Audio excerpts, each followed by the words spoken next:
जर तुम्ही आता नवीन गाडी घेणार असाल तर तुम्ही नवीन गाडी आता घेऊ नका, कारण नवीन गाडी घ्यायचं म्हणजे तर 10-15 लाख रुपये लागतात. आणि आता ज्या गाड्या आहेत मार्केटमध्ये ते फक्त 20% एथेनॉल ॲक्सेप्ट करतात. म्हणजेच 20% एथेनॉल मिक्स असलेले पेट्रोल त्या गाडीला चालते, पण 20%पेक्षा जास्त जर एथेनॉल मिक्स असलेलं पेट्रोलमध्ये तर ते पेट्रोल गाडीमध्ये चालत नाही. काही दिवसापूर्वी झालेल्या नागपूर सभेमध्ये नितीन गडकरी यांनी E100साठी मंजुरी दिली आहे. E100 म्हणजे काय? 100% इथेनॉल मिक्स पेट्रोल. त्यामुळे जर तुम्ही आता गाडी घेतली ती गाडी फक्त E20 ॲक्सेप्ट करणार आहे. पण समजा जर वर्षभरात E100 चालू झालं तर मग तुमच्या गाड्याचा काय उपयोग? तुमच्या गाड्या E100 पेट्रोल ॲक्सेप्ट करणारच नाहीत. इथेनॉलची गोष्ट आजची नाही, ती हजारो वर्षापूर्वी सुरू होते. प्राचीन काळात लोकांना विज्ञान माहीत नव्हतं, पण त्यांना एक गोष्ट दिसून आली होती, फळांचा रस किंवा धान्य काही काळ ठेवले तर त्यामध्ये एक नैसर्गिक बदल होतो. ही प्रक्रिया म्हणजे फर्मेंटेशन. काळानुसार लोकांनी या प्रक्रियेचा अभ्यास केला आणि इथेनॉल वेगळे काढण्याचं तंत्रज्ञान विकसित केले.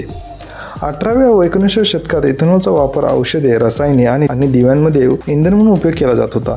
जेव्हा मोटर गाड्याचा काळ सुरू झाला तेव्हा अनेक संशोधकांना वाटत होते की भविष्यातील वाहने हे इथेनॉलवर चालतील. 1908 मध्ये हेनरी फोर्ड यांनी तयार केलेली मॉडेल टी कार पेट्रोलसोबत इथेनॉलवरही चालत होती. त्यावेळी फोर्ड यांना विश्वास होता की शेतकरी स्वतःच्या शेतातील पिकांपासून इंधन तयार करू शकेल.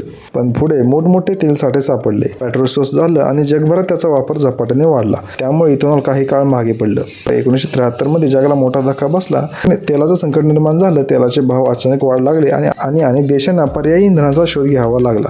याच काळात ब्राझील, अमेरिका व इतर काही देशांनी पुन्हा इथेनॉलकडे वळण्यास सुरुवात केली. आज ब्राझील हा जगातील सर्वात मोठा इथेनॉल वापर करणाऱ्या देशापैकी एक आहे. ब्राझीलमध्ये भरपूर गाड्या ह्या E30 किंवा E100 इथेनॉल मिक्स पेट्रोलवर चालतात. पण ब्राझीलमध्ये एक पर्याय आहे की तुम्हाला इथेनॉल मिक्स पेट्रोल पाहिजे किंवा नॉर्मल पेट्रोल पाहिजे. म्हणजेच इथेनॉल हा अचानक आलेला नवीन प्रयोग नाही, त्यामध्ये शेकडो वर्षापूर्वीचा इतिहास आहे, अनेक प्रयोग आणि जगभरातील अनुभव आहे. आता असा प्रश्न पडतो की इतिहास तर समजला, पण इथेनॉल म्हणजे नेमकं काय? आपण रोज पेट्रोल, डिझेल आणि CNG बद्दल ऐकतो, पण इथेनॉलची ओळख अनेकांना अजूनही स्पष्ट नाही. सोप्या भाषेत सांगायचं झालं तर इथेनॉल तयार करण्यासाठी प्रामुख्याने ऊस, मका, तांदूळ किंवा इतर धान्याचा वापर केला जातो. संपूर्ण प्रक्रिया 4 टप्प्यात समजूया.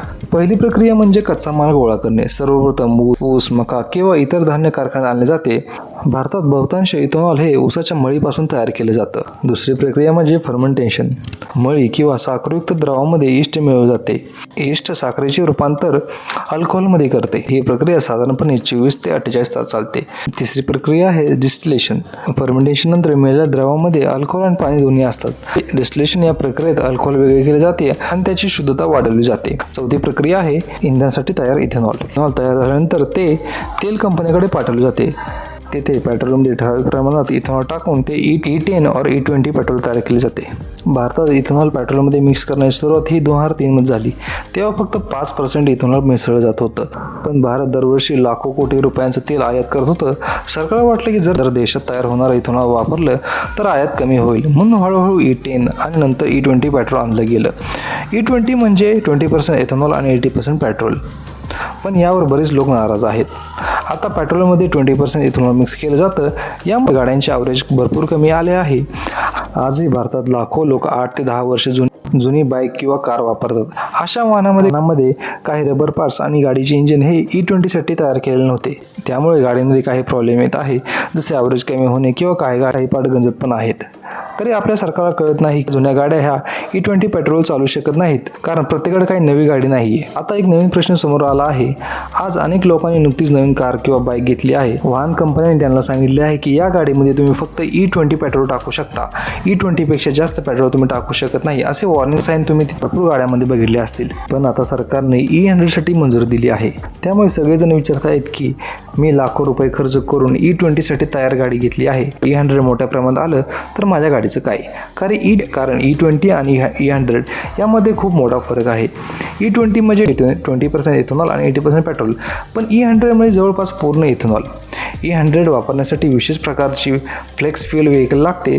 साधारण E20 वाहने थेट E100 वर चालू शकत नाहीत, कारण E20 आणि E100 या दोन्ही गाड्यांसाठी वेगवेगळे डिझाईन असतात. जसे इंजिन डिझाईन असो किंवा फ्यूल सिस्टीम किंवा सेन्सर, या दोन्हीच्या डिझाईनमध्ये खूप फरक पडतो. त्यामुळे E20 गाड्यामध्ये आपण E100 पेट्रोल टाकू शकत नाही. त्यामुळे ग्राहकांची चिंता वाढत चालली आहे. आज E20साठी गाडी घेतली, उद्या E100 आलं तर माझ्या गाडीची किंमत कमी होईल का? काही वर्षांनी पुन्हा नवीन वाहन घ्यावं लागेल का? हे प्रश्न रोज सोशल मीडियावर येत आहेत. तुम्ही आता बघत असाल की मुंबईमध्ये पाण्याचे संकट आले आहे. मुंबईकडे फक्त आता 40 दिवसाचा पाणी पुरवठा आहे. परिस्थिती इतकी गंभीर झाली आहे की बांधकाम प्रकल्पांना पाणी पुरवठा बंद करण्यात आला आहे आणि गाड्या धुण्यावर सुद्धा बंदी आणली आहे.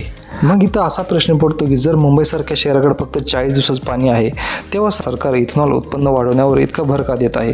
का इथेनॉल हा ऊसापासून तयार होतो आणि ऊसाला जास्तीत जास्त पाणी लागतं. जेव्हा मुंबईसारख्या शहराकडे फक्त 40 दिवसांचा पाणी पुरवठा उरतो, तेव्हा पाण्याचा वापर इंधनासाठी करणे योग्य आहे का? हा विषय फक्त पेट्रोलचा नाही, हा विषय आपल्या खिशाचा, आपल्या गाडीचा, आपल्या शेतकऱ्यांचा आहे आणि सर्वात महत्त्वाचं म्हणजे आपल्या पाण्याचा आहे. इथेनॉल भारताचं भविष्य ठरू शकतं, पण त्या भविष्यासाठी किंमत नेमकी किती मोजावी लागणार हे सामान्य नागरिकाला कळत नाही. 1 लिटर इथेनॉल क्रिएट करायचं असेल तर त्यासाठी जवळपास 10,000 ते 11,000 लिटर पाणी लागतं. आपल्या देशात पाण्याची किती टंचाई आहे हे सगळ्यांनाच माहीत आहे. त्यातून आता हे इथेनॉलचं सरकारला काही कळत नाही का काय?